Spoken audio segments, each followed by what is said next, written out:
இந்த உலகத்திலே உள்ள பெரிய சமையல் கூடங்களையும் இது மட்டும் இல்லாம இந்தியால லட்சக்கணக்கில் ஃப்ரீயா சமைச்சு கொடுக்குற சில ஆட்களை பத்தியும் இந்த ஒரு வீடியோல பார்க்க போறோம். அதனால வெல்கம் பேக் டு வளர்க்க டெக்னாலஜி.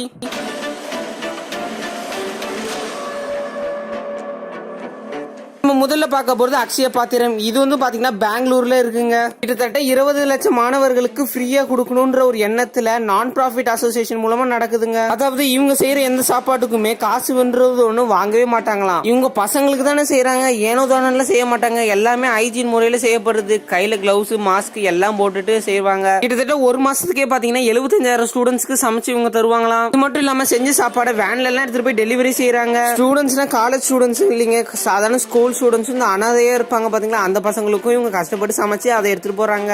இவங்க செய்யற சாப்பாடு எல்லாமே நல்லா சுத்தபத்தமா இருக்குன்றதுக்காகவே டெய்லி ஒரு ஹைஜீன் டெஸ்ட் மாதிரி ஒன்று எடுப்பாங்க. அது செஞ்சுட்டு பிறகுதான் எல்லா சாப்பாடு பசங்களுக்கும் போய் கொடுப்பாங்களாம். எங்கேயாவது டொனேஷன் வரதை வச்சுதாங்க இவங்களும் செய்வாங்க. நீங்களும் வேணும்னா இந்த சேஞ்ச் வித் லைஃப் அக்ஷயா இதை வந்து நீங்க டொனேட் பண்ணலாம்.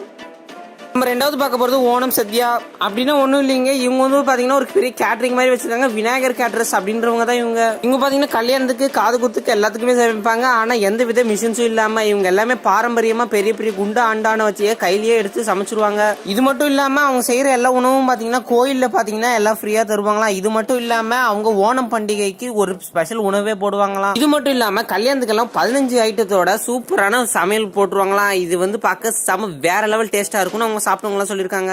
அடுத்து நம்ம மூணாவதா பார்க்க போது ஸ்மார்க்கன் பிரெட். பேரு சொன்னோன்னே சாதாரண பண்ணுன்னு தான் நினைப்பீங்க. இந்த வீடியோல கூட அப்படிதான் காமிப்பாங்க. ஆனா இது ஒண்ணு கிட்ட ஜெயிண்ட் பிரெட் மாதிரி. நீங்க ஒரு ஆள் இந்த 2 பிரெட் சாப்பிட்டாலே உங்க காலையில பசி தீந்துரும். இது மட்டும் இல்லாம மசூதியில அங்க பாத்தீங்கன்னா காலையில நேரத்துல இது ஒண்ணு எல்லாருக்கும் அங்க ஃப்ரீயா தருவாங்களாம். இந்த பிரெட் ஒரு நாள் 2 நாள் இல்லைங்க, கிட்டத்தட்ட 10 நாள் வீணா போகாம இருக்குமா.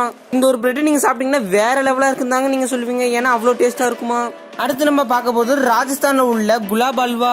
ராஜஸ்தான் பாலி அப்படின்ற இந்த ஒரு ஏரியால பாத்தீங்கன்னா இந்த குலாப் அல்வா ரெடி பண்றாங்க. இவங்க பாத்தீங்கன்னா கேஸ் அடுப்புல எல்லாம் ரெடி பண்ண மாட்டாங்க.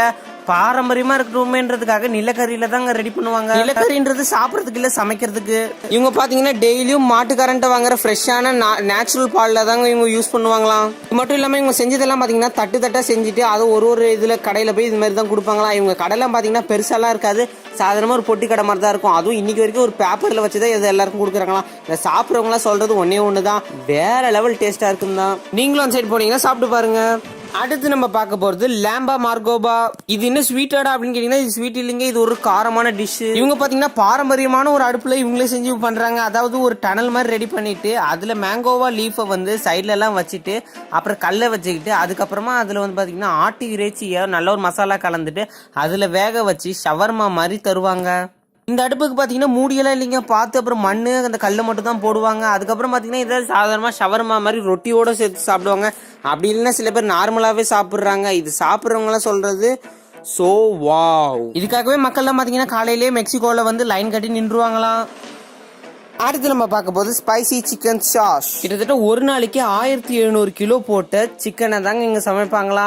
ஏன்டா இவங்க இவ்வளவு அடுப்பு வச்சிருக்காங்க, ஏன் பெரிய அடுப்புல செய்ய முடியாது அப்படின்னு கேட்பீங்க. ஆனா இல்லைங்க, இவங்க பெரிய அடுப்புல செஞ்சு சரியான டேஸ்ட் வரலையா, அதனால அவங்களோட பாரம்பரியமான சின்ன ஸ்டைல்லே செய்யறாங்க. அதாவது சின்ன அடுப்பு வச்சு செய்யறாங்க.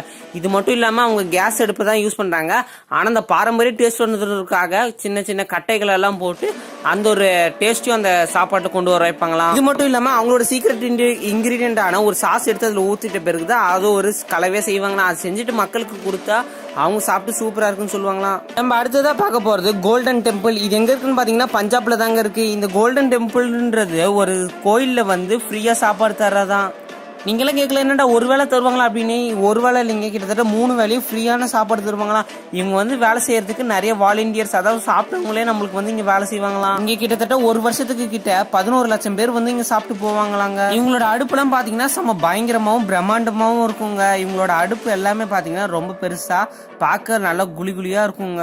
இது மட்டும் இல்லாம இந்தியால வேர்ல்டு லார்ஜஸ்ட் கிச்சன்ற பேரையும் இவங்க வாங்கியிருக்காங்க. நம்ம கடைசியா பார்க்க போறது பாபா மில்லன். இது பாத்தீங்கன்னா ராஜஸ்தான்ல உள்ளது இருக்குங்க. கிட்டத்தட்ட எல்லா வாலண்டியர்ஸும், அதாவது சாப்பிட்டவங்கள வேலை செய்யறவங்க எல்லாரும் இங்க வந்து வேலை செய்வாங்களா. இங்கே யூஸ் பண்ணுறவங்க எல்லாருமே பார்த்தீங்கன்னா சோலார் அடுப்பை தாங்க யூஸ் பண்ணுவாங்களாம். எல்லாமே பார்த்தீங்கன்னா வெஜ்ஜி கிட்டத்தட்ட 3 வேளைக்கும் இவங்க சாப்பாடு உண்டா. எப்போ ஆரம்பிச்சாங்கன்னு பார்த்தீங்கன்னா 1900 ஆரம்பிச்சு கிட்டத்தட்ட 32 வருஷமா சக்ஸஸாக நடத்திட்டு வராங்க. கிட்டத்தட்ட 15,000 மெம்பர்ஸ் வந்து இங்கே வேலை செய்யறாங்களாம். வயசாகி வீட்டில் இருக்க வேணாம்னு சொல்லி துரத்தி விடுற சில முதியவர்கள் எல்லாமே இங்கே வந்து இருக்காங்களா. இவ்வளோ பண்ணுறவங்க டேஸ்ட்ல மட்டும் இன்னும் குறைய வச்சிருவாங்க. அதனாலேயே இவங்க நிறைய சாப்பிட்டு பார்த்து டேஸ்ட் பார்க்கறதுக்குன்னு நிறைய பெரிய ரிசர்ச்சர்ஸ்லாம் இருக்காங்க. ஆனால் சாப்பிட்டு பார்த்துட்டு ஓகேன்னு சொன்ன பிறகு அது மக்களுக்கே போய் சேருமா. இவங்கெல்லாம் என்னதான் துரத்தி விடப்பட்டாலும் இங்கே ஒரு குடும்பமாக சேர்ந்து இங்க ஒரு வேலை செஞ்சு நல்லபடியா சாப்பிட்டு இவங்க நல்லபடியா வாழ்றாங்க. ஓகே ஃப்ரெண்ட்ஸ், இன்னைக்கான வீடியோ முடிஞ்சிச்சு. இந்த வீடியோ பிடிச்சா லைக் பண்ணுங்க, ஷேர் பண்ணுங்க, மறக்காம வளர்க்கெடுங்க சேனல் சப்ஸ்கிரைப் பண்ணுங்க. இந்த மாதிரி போடுற நிறைய வீடியோ உங்களுக்கு வந்து சேரும். அடுத்த வீடியோல பார்க்கலாம். Tata bye bye, see you.